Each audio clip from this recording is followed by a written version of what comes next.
অবশেষে যুদ্ধবিরতিতে রাজি হয়েছে ভারত পাকিস্তান। ট্রুথ সোশ্যালে দেয়া এক পোস্টে একথা জানিয়েছেন যুক্তরাষ্ট্রের প্রেসিডেন্ট ডোনাল্ড ট্রাম্প। কিছুক্ষণ আগে এই পোস্ট দেন ট্রাম্প। বিবিসি বলছে, পাকিস্তানের পররাষ্ট্রমন্ত্রী ও উপপ্রধানমন্ত্রী ইসহাক দার বলেছেন দ্রুত সময়ের মধ্যে যুদ্ধবিরতির ঘোষণা দেওয়া হয়েছে। তিনি আরও বলেন, পাকিস্তান সবসময় দক্ষিণ এশিয়া অঞ্চলে শান্তির পক্ষে।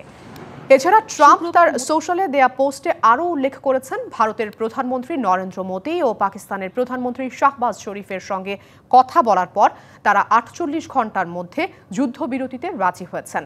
এর আগে পাকিস্তানের একযোগে 3 বিমান ঘাঁটিতে মিসাইল হামলার পর ভারত সামরিক অভিযান অপারেশন বুনিয়ান উন মারসুস শুরু করে ইসলামাবাদ। ভারত নিয়ন্ত্রিত কাশ্মীরে গোলার আঘাতে প্রাণ গেছে 3 জনের। দিল্লির কয়েকটি কৌশলগত অবস্থান লক্ষ্য করে এই হামলা চালানো হচ্ছে বলে জানিয়েছে পাকিস্তানি গণমাধ্যম। এদিকে পাক ভারত উত্তেজনা প্রশমনে মধ্যস্থতার প্রস্তাব দিয়েছে যুক্তরাষ্ট্র। এ বিষয়ে বিস্তারিত জানাতে আমাদের সাথে সরাসরি যুক্ত হচ্ছেন সাবেক রাষ্ট্রদূত SM রাশেদ আহমেদ চৌধুরী এবং ভারত থেকে যুক্ত হচ্ছেন পররাষ্ট্র বিশেষজ্ঞ প্রণয় শর্মা। আপনাদের দুজনকেই ডিবিসি নিউজের পর্দায় স্বাগত জানাচ্ছি। শুরুতেই আমি জনাব প্রণয় শর্মা, আপনার কাছে আসলে জানতে চাইব যে যুক্তরাষ্ট্রের মধ্যস্থতায় আসলে ভারত পাকিস্তান যে যুদ্ধ বিরতির ঘোষণা এসছে বা ডোনাল্ড ট্রাম্প তার সোশ্যালে একটা পোস্ট দিয়েছেন, এই বিষয়টিকে কিভাবে দেখছেন? স্বাগত জানাচ্ছে কিনা? পরবর্তী অবস্থান কি হতে পারে ভারতের?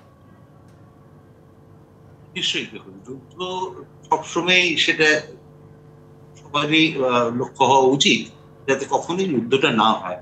কিন্তু এমন যদি কখনো পরিস্থিতি হয়ে যায় হয়েছে, সেটা যত তাড়াতাড়ি সম্ভব সেটা যদি তার সমাপ্ত হয়, সেটা সবারই কাম্য মনে হয়। আমি সেটাকে যদি হয়ে থাকে তাদের কথা অনুযায়ী, কারণ অফিসিয়ালি এখন অব্দি আমি খবর পাইনি। এখন আমাদের এই মুহূর্তে বলে ফরেন সেক্রেটারির ব্রিফিং শুরু হবে, সুতরাং তাতে কি অ্যানাউন্স করবে সেটা জানা যাবে। কিন্তু এই পোস্ট যেটার কথা আপনি বললেন সেটা আমিও দেখেছি। আমি এইবারে একটু জনাব SM রাশেদ আহমেদ চৌধুরী,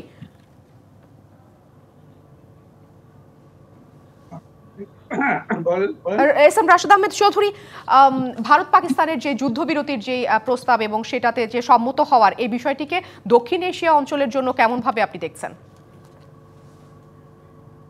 এটা তো মানে আমরা সবাই চাই বাংলাদেশি, আমরা সব জনগণ মনে হচ্ছে যে এই যে আমাদের সাউথ এশিয়া, এটা হচ্ছে সবচেয়ে বেশি গরিব এই আমাদের এই অঞ্চলে। এবং এই যুদ্ধটা আমি বলবো একটা ম্যাডনেস। আমরা যদি এত বছর পাকিস্তান ইন্ডিয়ার মধ্যে যুদ্ধ হলো, এখন সারা পৃথিবীতে যুদ্ধ হওয়ার পরে ওই আমেরিকানরা আফগানিস্তান থেকে যাওয়ার সময় বললো যে there is no military solution. Military solution কোনো সমাধান না, শক্তি প্রয়োগ করে কোনো সমাধান হয় না। আপনি দেখেন আমাদের কাছে চ্যালেঞ্জ কত বড় চ্যালেঞ্জ। আমাদের এই রিজনে বেশিরভাগে জনগণ গরিব। সত্যি কথা হচ্ছে যে ইন্ডিয়াতে এখন ইন্ডিয়া ভালো প্রগ্রেস করছে, ভালো ডেভেলপমেন্ট হচ্ছে, এবং চায়নার পরে সবাই ইন্ডিয়া জনগণ যাচ্ছে যে এটা নেক্সট সুপার পাওয়ার হবে। কিন্তু এরকম যুদ্ধ হলে তো সুপার পাওয়ার হওয়া মানে কোনো পাওয়ার হওয়া খুব মুশকিলের কথা। কারণ এটা পাকিস্তান থেকে যে আমি শুনতে পাচ্ছি, এটা ওই হিন্দু মুসলিম ওই কমিউনিটি ওইভাবে দেখা হচ্ছে যে হিন্দুরা আমাদেরকে ইয়ে করছে, মুসলমানদেরকে ডিফেন্ড করতে হবে। এটা খুবই দুঃখজনক।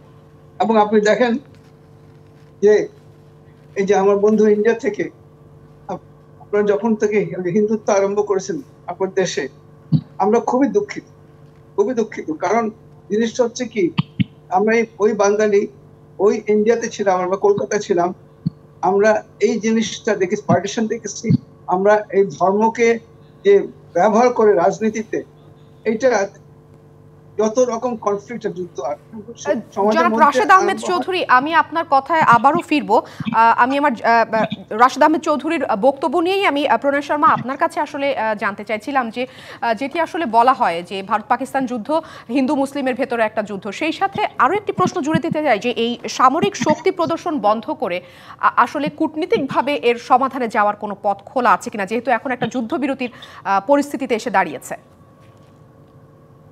দেখুন, কোনো না কোনো এক সময় তো কথাবার্তা বলা হয় এবং শুরু সেটা করতেই হয়। আর এমন নয় যে ভারত এর আগে কখনো চেষ্টা করেনি। ভারত বরাবরই চেষ্টা করেছে যে পাকিস্তানের সঙ্গে যদি স্বাভাবিক তার রিলেশনটা করতে পারে কথাবার্তার মাধ্যমে।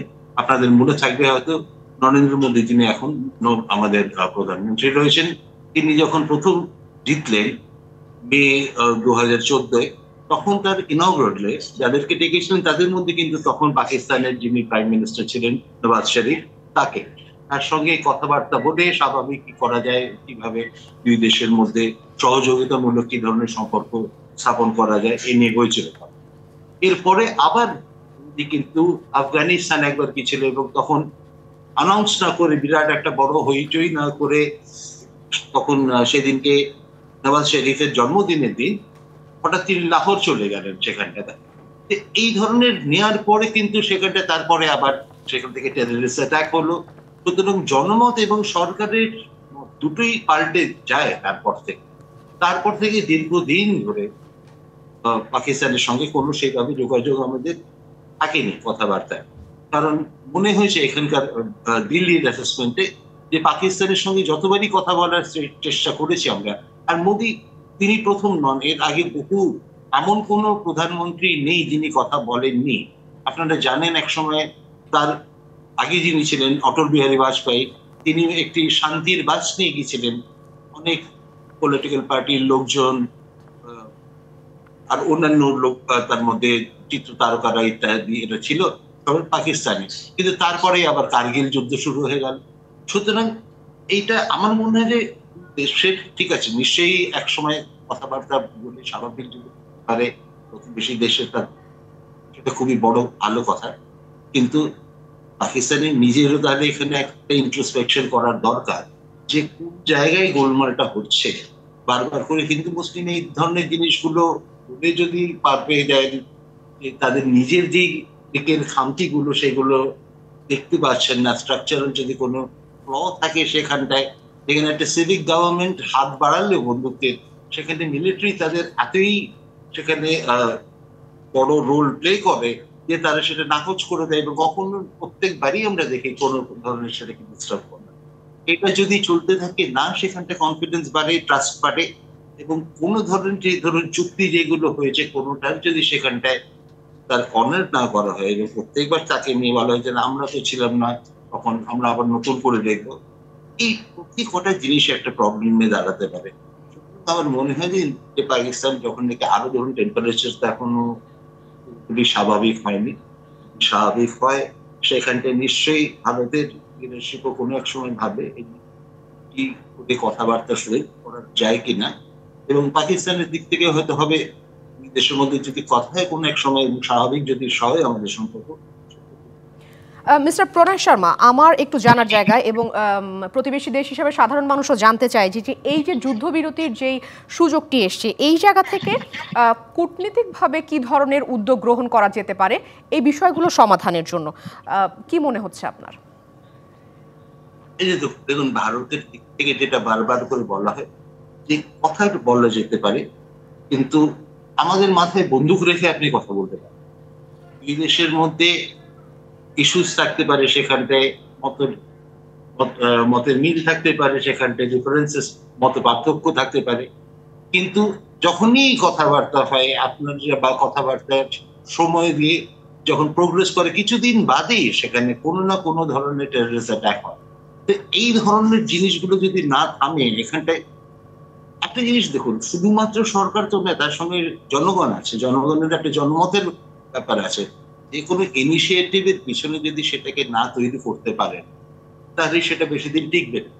সুতরাং আর এইটা প্রত্যেকবার জনমতকে সেটা ভেঙে দেয়, সেখানে মনে করে যে পাকিস্তান হচ্ছে শত্রু দেশ, তাদের সঙ্গে কথা বলে কোনো না। সুতরাং এইটার আমার মনে হয় বিশেষ করে তাদের দেখা উচিত যে এই ধরনের নির্দেশ তারা কি করতে চেয়েছে।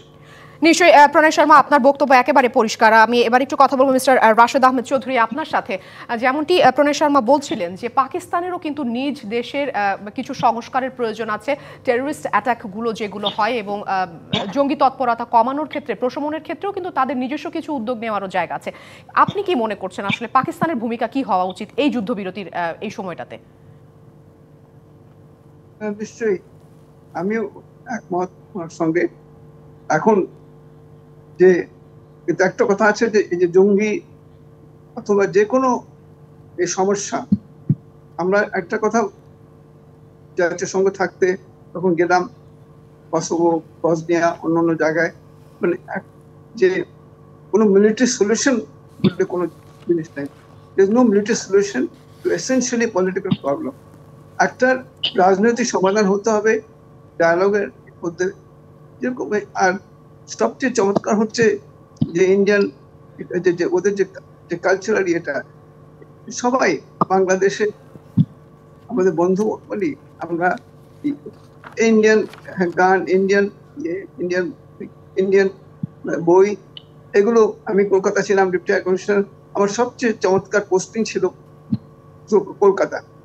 সেখানে ইন্টেলেকচুয়াল সেন্টার বলতে হয়, এবং সব বড় বড় বন্ধু বান্ধব হোক হোক চলে আসতেন। কিন্তু জনাব রাশেদ আহমেদ চৌধুরী, আমার প্রশ্নের জায়গাটা হচ্ছে গিয়ে রাজনৈতিক বা কূটনৈতিক সমাধানটা হচ্ছে কোথায়? শুধু বারবার ইন্ডিয়াই যদি আপনার সমাধানের পথে যায় বা সংস্কারের পথে যায়, পাকিস্তান যদি নিজেদের ঘরকে আসলে কিছুটা গোছানোর চেষ্টা না করে, সেক্ষেত্রে আসলে বিষয়টা পুরো একতরফা হয়ে থাকছে কি? না, এখন পাকিস্তানের ঘর গোছানোর তো মানে ওদের ব্যাপার। এখন ওদের এখানে আর্মি রুল বারবার আসছে। এবারও যে এটা পাকিস্তান যে আর্মি, এটা উনি তো এক্সটেনশন চাচ্ছেন, এজন্য নাকি একটা কারণ যুদ্ধ হওয়া। কিন্তু যেহেতু এখন ইন্ডিয়া হচ্ছে সবচেয়ে বড় গণতান্ত্রিক দেশ এবং অনেক অগ্রসর, ওটা আমাদের জন্য একটা মডেল ইন্ডিয়া। এখন এখানে যুদ্ধ করে কোন সমাধান হয় না। আমি সবসময় এটা আশা করেছিলাম যে ইন্ডিয়ার সাইড থেকে, কারণ আপনি এই জঙ্গিবাদকে বলেন, যে কোনো বলেন, ওদেরকে আপনি মিলিটারি সলিউশন দিয়ে কোনো সলিউশন হবে না। এখন এটাকে যেটা মার্কিন যুক্তরাষ্ট্রের প্রেসিডেন্ট, ভাইস প্রেসিডেন্ট যখন দিল্লিতে ছিলেন ভ্যান্স, তখন ওনারা খুব হালকা করে নিয়েছেন ওই জিনিসটা। তখনই যদি মার্কিন যুক্তরাষ্ট্র এই ইয়েতে চলে আসতো, তখন পাকিস্তান সিজ ফায়ার করতে বাধ্য হতো, সিজ ফায়ারে আসতে। এবং এখানে একটা চায়নার রোলও আছে, চায়নার সঙ্গে যে পাকিস্তানের যে সম্পর্ক এবং টার্কির সঙ্গে যারা সাপোর্ট দিয়েছে। এখন আপনি আমাদের সমস্যা দেখেন, সবচেয়ে বড় হচ্ছে আমাদের উন্নয়ন। এটা আমি বলছি, আমি তো এসব দেশে ছিলাম, আমাদের এখানে এখনো গরিব। জনাব রাশেদ আহমেদ চৌধুরী, আপনাকে অসংখ্য ধন্যবাদ জানাচ্ছি। পররাষ্ট্র বিশেষজ্ঞ জনাব প্রণয় শর্মা, আপনাকেও।